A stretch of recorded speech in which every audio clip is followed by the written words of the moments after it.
Good morning. On your screen is a live view of Starship as it awaits its second attempt at our first ever integrated flight test from Starbase, Texas. If all goes well, we hope to see our Starship spacecraft and Super Heavy booster, which we collectively call Starship, lift off together for the first time in exactly 33 minutes from now. Thanks for tuning in. I'm Kate Tice, Quality Systems Engineering Manager here at SpaceX headquarters in Hawthorne, California. And I'm Shiva Bharadwaj, a space operations engineer here at SpaceX. Now, if you've been following along, you'll know that we stood down from our initial launch attempt on Monday, and that was due to a frozen pressurization valve on the Super Heavy booster. SpaceX teams investigated the issue and determined that this valve had some moisture in it, which caused the valve to freeze up when we were loading super chilled liquid oxygen into the booster.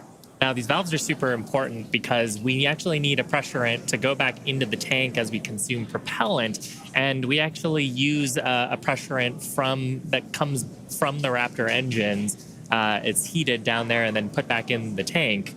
And so a frozen valve there would be a problem during the launch. Yeah, and that's important. You can think of it like drinking out of a thin plastic water bottle. If you're chugging that water, it crinkles if you don't let air back into it. So we use that hot exhaust gas from the Raptor engines to refill that consumed volume as propellant is depleted. So it was a great find by the countdown, and that's why we have a countdown, is to allow us to find those issues prior to liftoff. So all of that being said, our teams learned a lot over the last 48 hours, and we are ready to give it another go.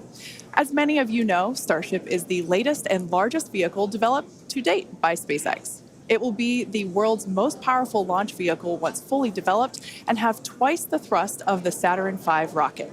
But the key breakthrough with Starship is that it will be fully reusable and capable of carrying up to 150 metric tons of payload to orbit in a reusable configuration and up to 250 metric tons when expendable. Now, for context, Falcon 9 is only partially reusable. We recovered the largest part of the rocket, that's called the first stage, but we don't recover the second stage. And Falcon 9's heaviest payload to date is just over 17 metric tons. So 150 to 250 metric tons on Starship is an order of magnitude greater in terms of the payload capacity. Now, for today's test, we will be the first of many as we work towards transitioning Starship from a developmental into an operational program. And the primary objective today is to gather as much data as we can around the fully integrated vehicle. Now, while we have flown the Starship spacecraft in the past, it is going to be the first attempt of Super Heavy and the first opportunity for us to validate how the two vehicles operate together. We are so excited for this. The purposes for today's flight, we will consider any data received that helps inform and improve future builds of Starship as a success. From a milestone standpoint, our main goal is to clear the pad. Every milestone beyond that is a bonus. The further we fly, the more data we can collect. Now, if it does all go well, then we'll expect the Super Heavy to light up its 33 Raptor engines at the base of the vehicle and lift off, clear the pad away down from Starbase, in Starbase, Texas, and then it'll go into ascent. About 3 minutes into its ascent, we're going to expect to see Super Heavy separate from the Starship. It'll perform a flip maneuver, and then it'll execute a boost back burn, and we're going to be targeting a hard landing in the Gulf of Mexico. And while that's happening, we hope to see Starship's 6 second stage engines ignite and watch as Starship coasts for about an hour at altitudes ranging between 150 and 250 kilometers before re-entering Earth's atmosphere and make its own hard landing in the Pacific Ocean about 250-ish kilometers offshore. Now, we are not really expecting many camera views after separation. That is to say, if we even make it that far. But we do promise that whatever views we do have, we will bring them to you live. Yep. We have a couple of ground stations along the way. So if we are able to get good telemetry, assuming we make it that far into the ascent, then of course those will be available on the stream. And also worth mentioning today, like the whole just getting the vehicle off the pad is a complex endeavor. We are going to be trying to reduce complexity by attempting those hard water landings instead of trying a normal landing like you're used to on Falcon 9. Exactly. We are not attempting to recover these vehicles. So yeah, hard landings in store for both. Now, in a little bit, we'll take a closer look at the vehicle and the launch pad. But first, the teams have been doing a tremendous amount of work over the last few months. In fact, there's a great shot of our Hawthorne team up here bright and early to watch the launch. Teams have been prepping really for the last few days, especially to try to get in today's launch attempt. And here you can see a live view of the South Padre Amphitheater, where both SpaceX employees, friends and family, and members of the public are gathering to watch Starship lift off. And we can see the crowds are gathering there as well. And of course, we want to give a shout out to the SpaceX team. You see them there on screen, members of our our Star Command Center. That is our Starbase Launch Control Center. Yep, those are the operators today who are going to be reviewing all the data and, of course, giving us the go, no go poll, checking the status to try to get in today's launch attempt just around 27 minutes from now. And one thing I do want to mention, I misspoke. It's not the South Padre Amphitheater, it's the Cameron County Amphitheater.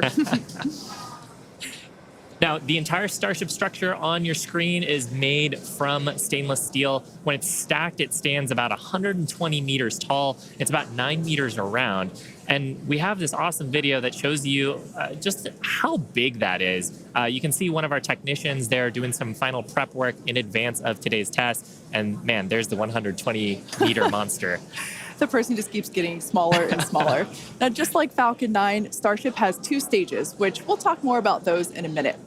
In addition to those 2 stages, Starship actually has a 3rd stage, which we call Stage 0. It consists of all the launch pad infrastructure built around the rocket, as you can see there on your screen, and it's truly an engineering feat in its own right. Yeah, we've got a great shot there of the various different components of it. The pad, the infrastructure, all that is required to get into filling the tanks. Now, let's talk about the Super Heavy. Its name says everything. It's super, it's heavy, it's super heavy. When it's operational, it'll be responsible for providing the power to escape that mighty gravitational pull of Earth that we've got here and take Starship into orbit. The booster itself stands about 70 meters tall and is roughly the same height as a fully integrated Falcon 9, which is just so crazy to me. But this super heavy booster has a diameter roughly 2.5 times that of Falcon 9, and with 33 much larger engines. We have a beautiful view here. This is one of my favorite views that we're going to get today. Those are our 33 Raptor engines at the base of the super heavy booster. Yep, and you can see they're in a couple of different rings here. So we've got the outer ring of 20 static engines. They're going to be providing a huge amount of thrust today to lift off the entire stack. But then we've got the 13 gimbaling engines in the middle, and they're going to be providing the tilt maneuvers and also helping to reorient the booster as it comes back later in today's flight. Yeah, and when we say gimbal, it's basically tilting or almost wiggling the engines a few degrees and in either direction to allow the booster to steer itself, just as you said, Shiva. And we'll get some great shots later of actually a wiggle test that we perform ahead of liftoff, just to make sure that all of those engines are able to control their full range of control authority. One thing to note, those Raptor engines are completely designed and manufactured in-house. They are, as many of you know that have been following along, they are a reusable methane oxygen staged combustion type engine. So it's a lot of words there. And ultimately, that staged combustion means that we combust the propellant in stages. We kind of pre-combust them in a pre-burner, and by doing so, it allows the engine to be more efficient, i.e. more powerful. Yeah. Now, like Falcon 9, the Super Heavy has 4 grid fins to assist with orienting itself in its return back to Earth. We got a shot of them there beneath the Starship's aft flaps. Now, as we talked about earlier, Super Heavy is not going to be attempting a land landing today, but with this flight test, we're still trying to get as much data as we can. We're focusing on the fundamental systems and operations, so that's the liftoff portion, but we are going to try to get some data on how the fins work for that water landing that Super Heavy is going to be making after ascent. I love that great view of the fins there. Now, Starship, or the spacecraft, is the 2nd stage, and it makes up the top portion of the vehicle. It's designed for carrying passengers and cargo to Earth orbit and beyond. It stands about 50 meters tall, which is a little taller than the Statue of Liberty. It's comprised of 6 Raptor engines, 3 sea level and 3 vacuum engines, which are optimized to operate in the vacuum of space. And they provide a maximum of 258,000 tons of thrust in vacuum. Spacecraft is also outfitted with 4 flaps to help aerodynamically control the vehicle's attitude, which you can see those 2 forward flaps there on your screen now. So they help control the vehicle's attitude during atmospheric flight and enable precise landing at the intended location. Now, one thing we got to mention, the heat shields. They are iconic.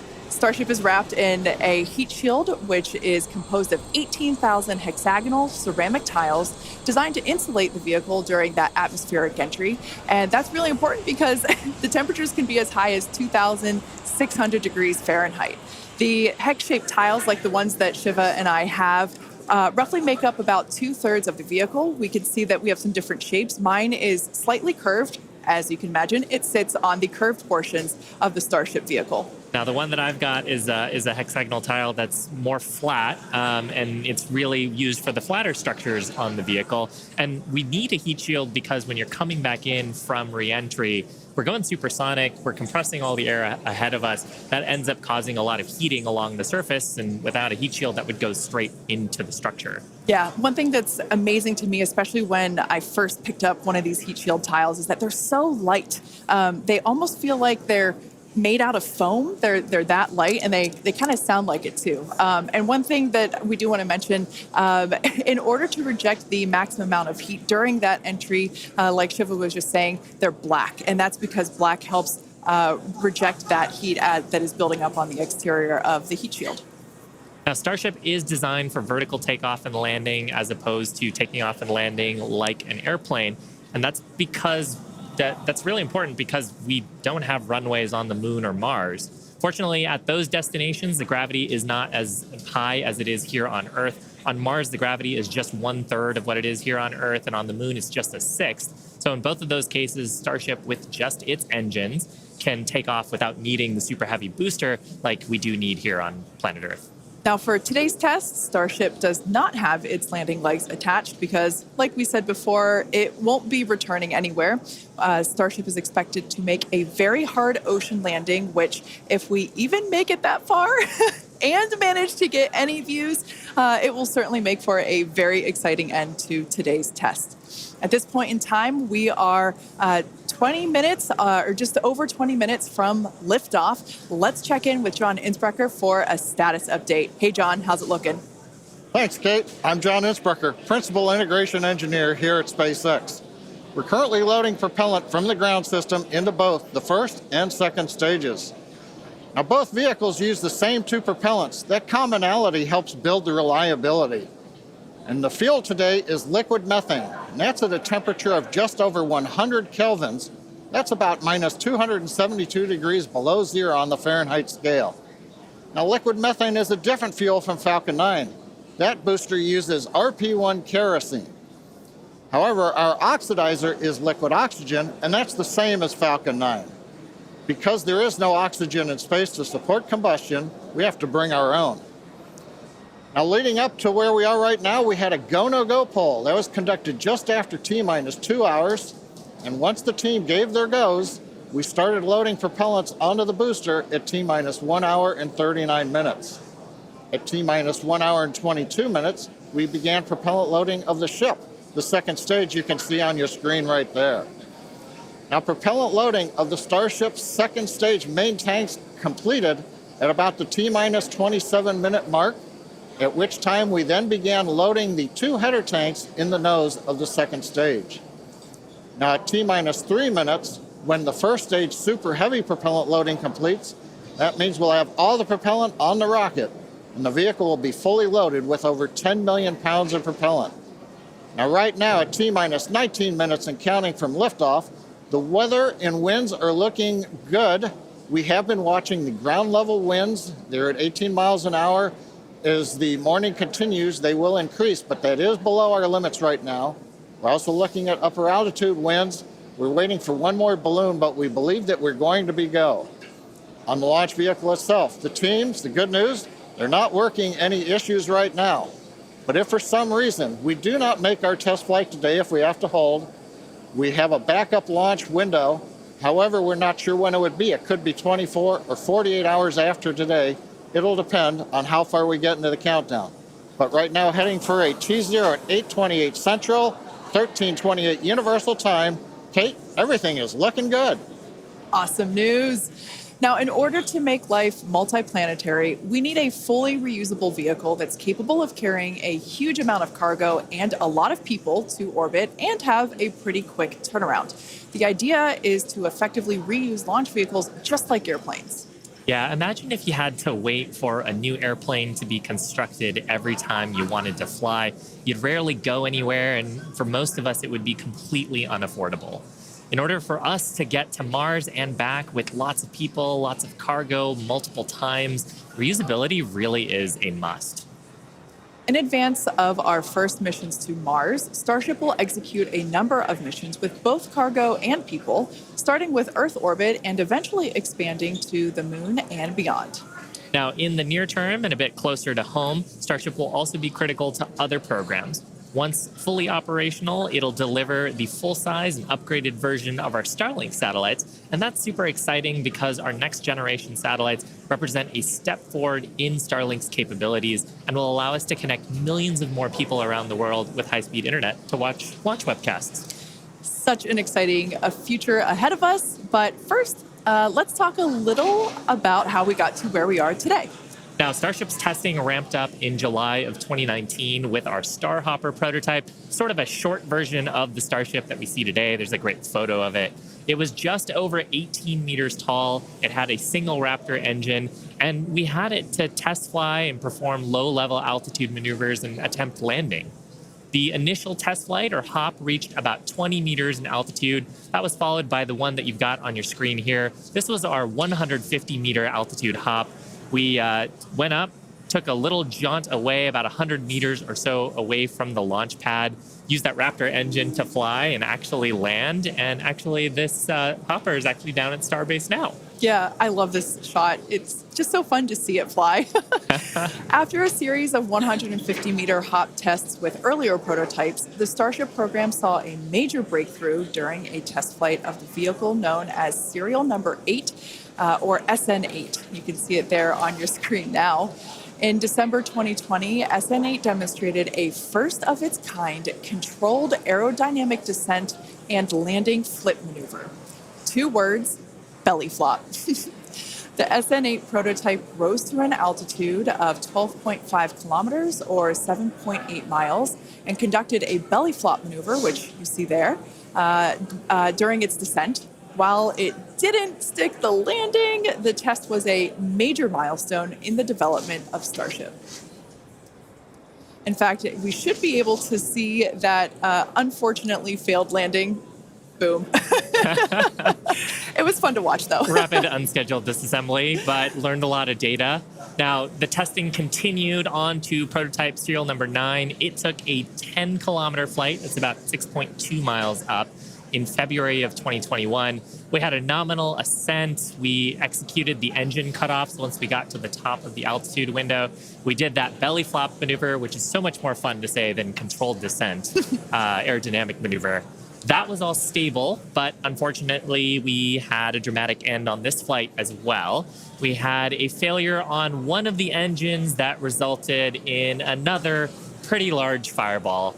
But what was really cool about both of those flights was how much we learned just between serial numbers 8 and 9 and how quickly we were able to achieve our primary objectives in those 2 flights. In addition to that, we got so much data that demonstrated control of the vehicle in that subsonic regime. Ultimately, we performed 9 Starship high-altitude test flights in total. And then, as you see on your screen there, in May of 2021, SN15 launched from Starbase, reached an altitude of about 10 kilometers, performed a number of maneuvers, and safely returned to the launch site. This was the first Starship prototype to fly, control its descent, safely land, and be recovered in one piece. And people were cheering like crazy I was after one of that them. test flight. Now, having achieved those successes in our suborbital campaign, one of the next big challenges is for the upper stage when it comes to reusability and surviving the hypersonic, really high heating phase of entry. Combined with the later ability to refill Starship's tank with propellants, the fuel and oxygen, while we're on orbit, that will enable us to have a fully reusable transportation system that's designed to carry both crew and cargo on long duration missions, interplanetary flights, and will help humanity get to the moon, travel to Mars, and beyond in our solar system. This is all just basically our path of progress, basically an iteration on each vehicle. And that iterative process is a core part of how we work here at SpaceX. We like to test early and often, publicly as well in our case. And that's both for hardware and software. And while it doesn't always go as expected, we learn so much from it, and it informs our next attempt. Yeah, we learn a lot from actually putting the vehicle through flight-like tests. Even the test on Monday gave us an opportunity to learn more about the vehicle into today's launch attempt, and so far things are looking really good. Now, we are continuing into our countdown. We're about T-minus 12 minutes to go. I think it's a perfect time for another check-in with John Insprecher. How's it going, John? Well, Shiva, the good news is that the nets are quiet. The teams are currently working. No significant launch vehicle issues. You can see the T clock there on your screen, T-minus 12 minutes, 10 seconds, and counting. Propellant loading is continuing on both the Super Heavy and the ship stages. You can see the graphic on the left-hand side of the screen. Most recently, we began loading liquid oxygen and liquid methane fuel into the header tanks on Starship. Those are two small tanks just underneath the nose of the second stage. Now that started at T-minus 27 minutes. That'll be wrapping up at about T-minus 9 minutes. Now the Starship second stage main fuel and LOX tanks are loaded for flight right now.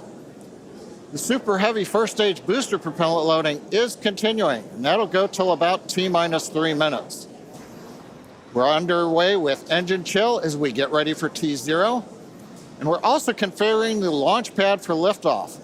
The booster hold downs have been unlatched. They'll be ready to retract at liftoff. And the second stage quick disconnect is beginning its configuration for release. The methane and liquid oxygen propellants currently going to the second stage go through that quick disconnect. That's that arm that reaches out from the tower to the base of the second stage. The SpaceX team continues to check in with the Coast Guard. Good news is we've not heard any reports of boats in the safety perimeter as the launch vehicle heads out over the Gulf of Mexico. So right now, T-minus 10 minutes, 40 seconds, and counting. Everything continues to go well for an on-time launch. Now, today's test flight is taking place out of our Starbase facility in South Texas, and that test site has gone through a huge amount of development over the last couple of years. One thing I want to point out, this is a great view from our drone. Not only can we see the pad, but in the fog, kind of in the distance, in the background and to the left of the pad, you can actually see our production facility, which is the other part of Starbase in addition to the launch pad. Of course, as part of rapidly iterating with our test program, we're also rapidly iterating on our production system to produce Starships and Super Heavies. Last year, the Starbase team produced 4 Starship Super Heavy boosters and 5 Starships, along with their 200th Raptor 2 engine, and they're only scaling up from there, Kate. Yeah, it's incredible to think that for 2023, production has 5 boosters and 8 Starships going. So it's incredible. And it's important to have that system fill in basically the manufacturing line so that we have product ready to go as soon as we're done with this test. Yeah, exactly. And ultimately, I mean, we talked about how Starship is an order of magnitude more payload to orbit. But if you're going to go set up a base on the moon or Mars, you're going to need thousands of metric tons of propellants. And so you're going to need a fleet of vehicles that's capable of doing that. Yeah, one thing to note, Starbase directly employs more than 1,800 employees. It's the largest employer in the area, in fact. And we're very thankful to Cameron County for being so supportive. This is a view from the Cameron County Amphitheater. And there's a crowd there, and you could tell by the energy here in Hawthorne as well that everyone's getting really exciting. I feel my own heart rate going up and up. I know. It must be really, really exciting to go see this. And I mean, just the sheer amount of power on Starship, you're going to feel it down there when this thing lifts off from the pad. We've actually got a great shot here of the natural surroundings around the pad. Oddly enough, most of the pads end up being around sort of wild locations like this. But coming up on T-minus 8 minutes, I think it's another good time for check-in with John. Thank you, Shiva. T-minus just over 8 minutes to the first test flight of Starship. Currently, we are pressurizing second stage. We are also closing out liquid oxygen and fuel header loads on the second stage. We're also getting ready for propellant load tank pressurization on the first stage. In fact, we are just now closing out header tank load on the second stage. Now with the header tanks loaded and closed out, that means we're down to just the first stage to finish loading. That'll finish about T-minus 3 minutes. And at that point, when both stages are loaded, we will have the 10 million pounds of liquid propellant on board. Now in the next few minutes, the guidance system will begin its final alignment for flight during a quiet period when the rocket's not doing anything. The automated flight termination system will be armed, and a final TVC checkout will be performed. Those are the engine wiggles, and hopefully we'll be able to see that with the cameras underneath the vehicle and maybe even the second stage engines. And there's a view looking underneath the super heavy first stage with the 33 Raptor engines. Now a reminder as we continue counting down, if we do need to hold, the point where we hold the clock would be at T-minus 40 seconds. We can pause there. Typically in the past, if we need a little bit more time to finish final checkouts or do some pressurization of the onboard storage tanks, that's where we would hold. But currently we're not hearing a need to hold, so at 6 minutes, 27 seconds, everything looks good. And of course, Kate, Shiva, as we get close, we're going to get into the engine ignition sequence of 33 Raptors, and that's going to be something new for everybody. I cannot wait for that moment. So for those of you that are familiar with how we launch Falcon 9 rockets, you probably know that we light all 9 of those first stage Merlin 1D engines all at once. It's pretty different than what we do, or what we're attempting to do today. We're actually going to be igniting those 33 engines in banks or clusters, and that sequence starts at T-minus 6 seconds. Yeah, and the ignition sequence is a little bit different, both in terms of the timing and also the ignition method. So on Falcon 9, we use a chemical called T-Tab. It's a pyrophoric material, so that means when you mix the two together, it produces a flame that kicks off that green characteristic spark on Falcon 9 missions. But actually on Starship, we use electrical ignition systems. Many of those are integrated on the ground system here. And the electrical ignition, we start lighting the banks at T-minus 6 seconds, and then over the next 4 seconds, the 3 sets of banks will ignite and eventually bring the booster up to a thrust to weight greater than 1 and hopefully ascent. Super exciting. Like we said, pretty different from our Falcon 9 launches, and so this will be the first time that any of us have gotten to see this type of integrated test flight with both the Starship and the Super Heavy booster. Everyone's cheering as we get into T-minus 5 minutes. We want to remind everyone that success today is anything. Yeah, it looks fun down there. I kind of want to go join them. For today, success is anything that we learn that helps improve the future builds of Starship. If we lift off and clear the pad, we're calling that a win. A great shot of the pad there, a great shot of the quick disconnect on the second stage.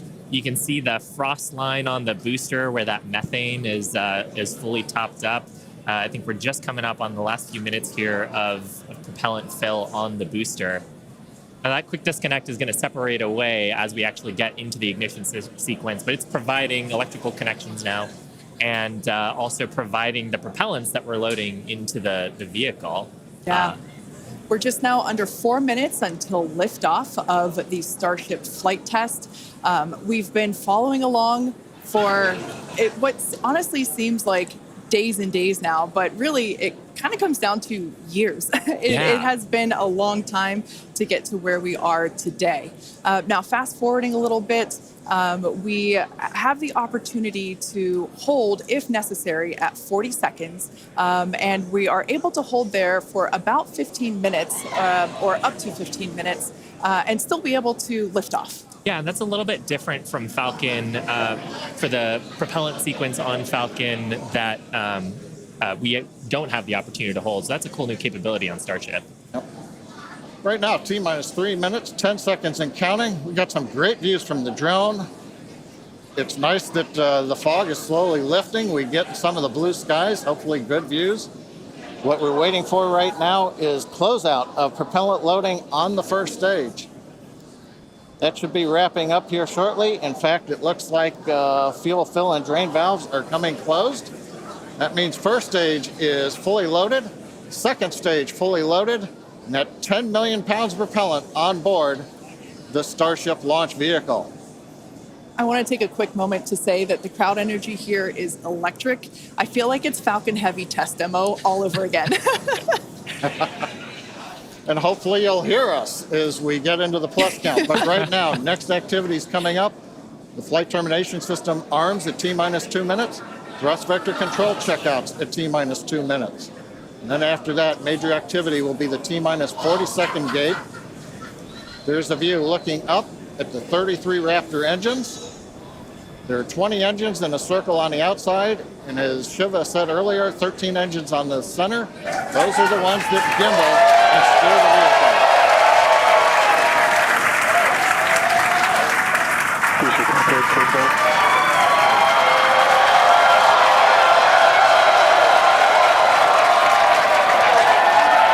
I don't think I've ever seen someone so excited for TVC wiggles.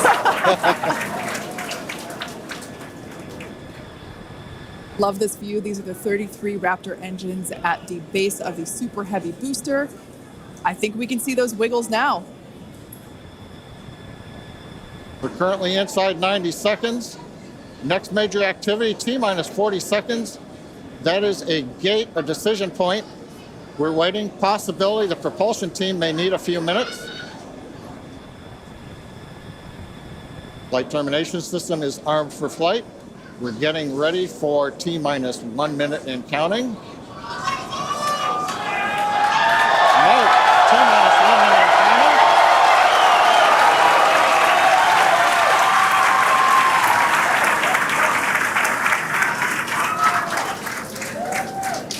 Next, we'll see as we get past T-minus 40 seconds for final checks of the vehicle.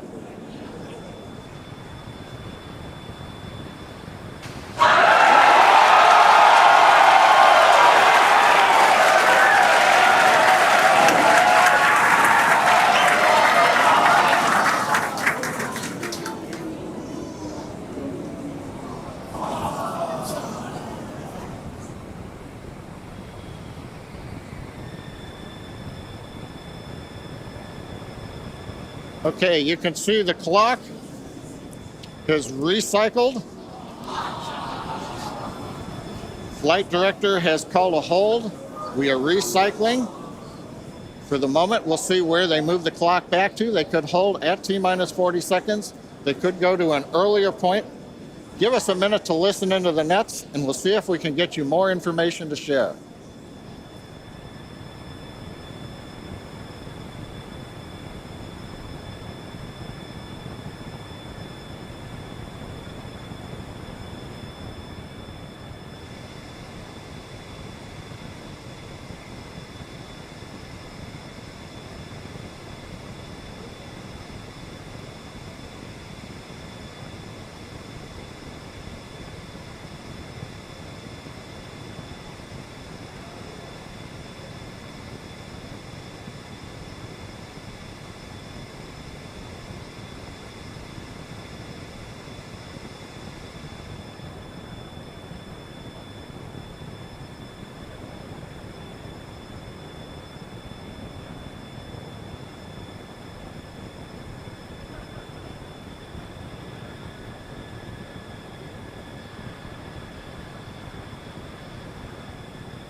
John Innsbrucker again here at the Hawthorne webcast desk.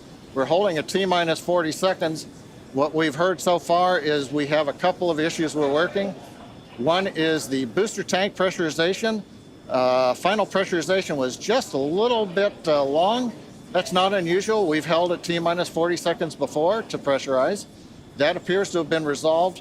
At the same time on the second stage, they're working some final purging. We should know very shortly if that is cleared and if we'll continue the countdown. Everyone, especially that person, is excited to keep going. Like John said, we should know shortly if we are able to continue. But as we mentioned before, we are able to hold up to 15 minutes and still be able to lift off today.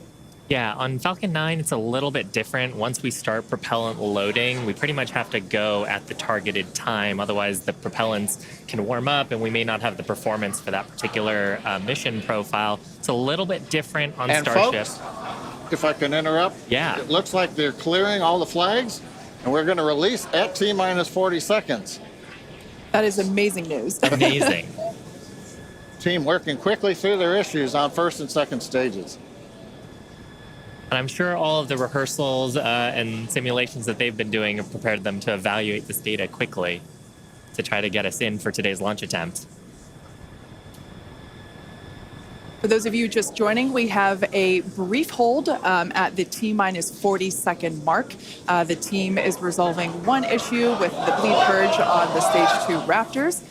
Like John just said, the teams are quickly working that, and it looks like the flags are being cleared as we speak. So we should be able to resume the launch countdown any moment now. And it's worth noting on Starship that once we resume the countdown, it restarts from the 40-second period, and then we keep going unless another condition pops up. So stick around because Starship could be going here real soon. Don't walk away, that's for sure. Amazing views here coming to us from Starbase, Texas. Cheering to close the start again.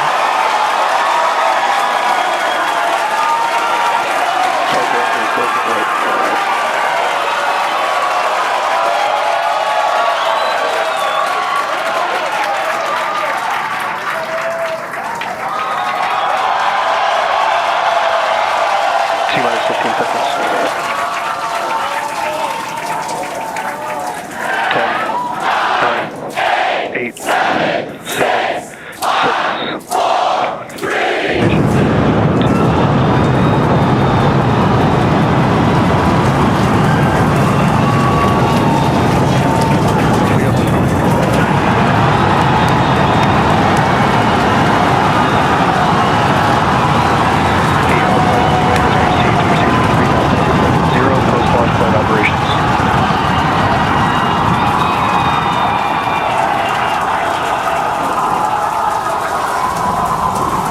Booster after chamber pressure is nominal.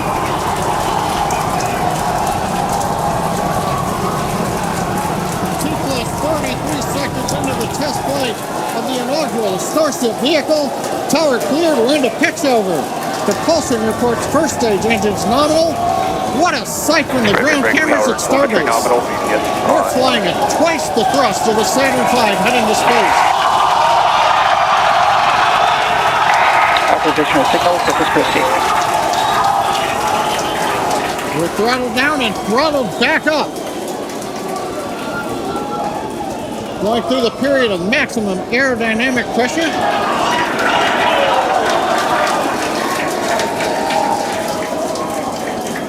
As the velocity increases, the density of the atmosphere is decreasing. Max Q. Lessening stress on the vehicle. The call out, max Q now.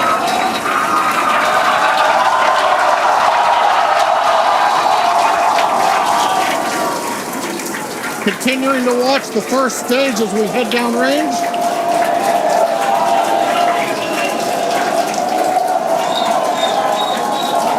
A 100 seconds into flight.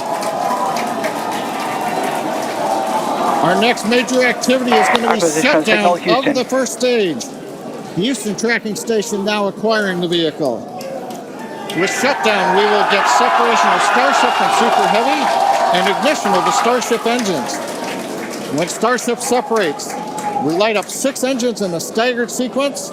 And if all goes well, those 6 engines will burn for almost 6.5 minutes. Onboard view from Starship. And there's views of the Raptor engines on the second stage as we prepare for stage separation. Now, after stage separation, the first stage will flip and begin a boost back maneuver for landing in the Gulf.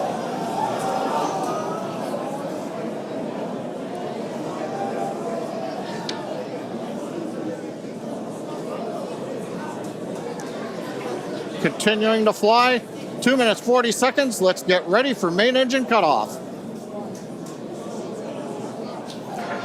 Booster engine cutoff. Beginning the flip for stage separation.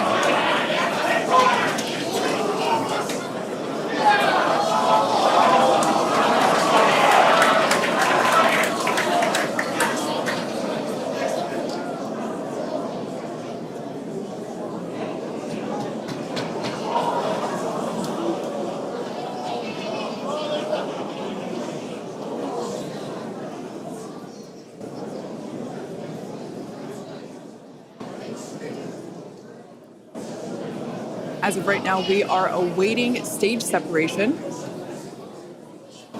where Starship should separate from the Super Heavy booster. Yeah, Kate, right now it looks like we saw the start of the flip, but obviously we're seeing from the ground cameras the entire Starship stack continuing to rotate. We should have had separation by now. Obviously, this is does not appear to be a nominal situation. Yeah, it does appear to be spinning, but I do want to remind everyone that everything after clearing the tower was icing on the cake. And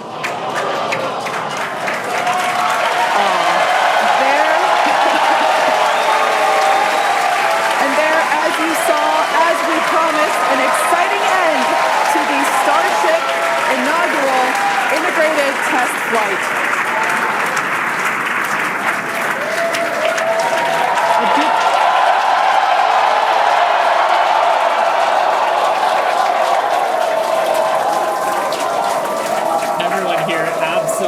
Pumped to clear the pad and make it this far into the test flight, the first integrated flight of the booster and the Starship vehicle. Live view there of our control center at Starbase, which we refer to as Star Command. As we said before, obviously we wanted to make it all the way through, but to get this far, honestly, is amazing. Well, if you're just joining us, Starship just experienced what we call a rapid unscheduled disassembly, or a RUD, during ascent. But now this was a development test. This is the first test flight of Starship, and the goal was to gather the data, and as we said, clear the pad and get ready to go again. So you never know exactly what's going to happen, but as we promised, excitement is guaranteed. And Starship gave us a rather spectacular end to what was truly an incredible test thus far. Now, as we mentioned at the start of today's program, any and all the data that we collected during the test is going to help us with further development of Starship, and it's going to improve the vehicle's reliability as SpaceX seeks to make life multiplanetary. It's really worth noting that the flight path was designed to be over water and all the air and sea space. Along with that flight path and those surrounding areas were cleared in advance of the test.